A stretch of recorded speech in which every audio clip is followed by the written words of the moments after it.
Hello ဒီနေ့ကတော့ပေါ့နော်တသားလေးကိုဆယ်လမွန်ငါးလေးနဲ့ထမင်းလေးချက်ကြွေးပါမယ်ကိုခံအားလည်းတက်စရာအောင်ပေါ့နော်ငါးလေးကဒီကောင်းကစားမှာငါးလေးကြွေးတော့အာဟာရဖြစ်တယ်တဲ့ဆရာဝန်ကပြောတော့အဲ့ဒါလေးကြွေးပါမယ်ဆယ်လမွန်ငါးတုံးကိုတဝက်ပေါ့နော်ဒါ2ရက်ပဲရတယ်အကွဲဒီတုံးကသူကအစားတဲ့ငါးကိုလေဒီတိုင်းလေးတုံးလည်းပေါင်းပြီးတော့ကြွေးတယ်ထမင်းနဲ့လည်းထည့်ကြွေးတယ်ဆိုတော့သူကစားရပေါ့နော်ဒီအရေကုန်နေမယူပြီးလို့ရှိရင်ရေစင်အောင်ဆေးပြီးတော့ကြက်သွန်ဖြူလေးနဲ့ပေါင်းလိုက်မယ်ပေါ့နော်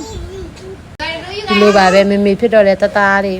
စားတာရောမစားတာဒီလိုပဲလိုက်ကြည့်ပြီးတော့ဒီလိုလေးပဲလိုက်ချက်နေရတာပေါ့ကွယ်ကိုယ့်ရဲ့သားသမီးအတွက်ဆိုတော့လေဒီလိုပဲလေးလာသူများတင်တာလဲဒီလိုပဲကြည့်ဟိုကကြည့်ဒီကကြည့်နေဒီလိုလဲကိုလည်းပြန်ပြီးတော့တင်ပေးတာမျှဝေပေးတာပေါ့နော်ရေဦးဆုံးဆန်ကိုပြုတ်ပြီးတော့ဒီအသီးရွက်လေးတွေထည့်လိုက်မယ်ပေါ့နော်အစိမ်းရောင်ရွက်မများအေးကျွေးတယ်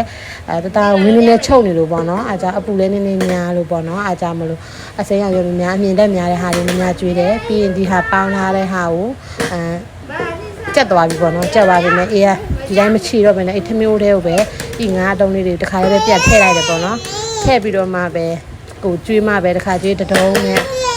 ခက်ပြီးတော့အဲ့လိုမျိုးလေးကျွေးပါမယ်ဒါလေးဆိုတော့အရန်စားလို့ကောင်းတယ်ဟိုဆယ်လမွန်ငါးဆန်ပြုတ်လေးရပါပြီပေါ့နော်မိမိတို့လည်းချက်ကြည့်ပေါ့နော်တားလေးတွေစားကြပါလေတသားတော့စားတယ်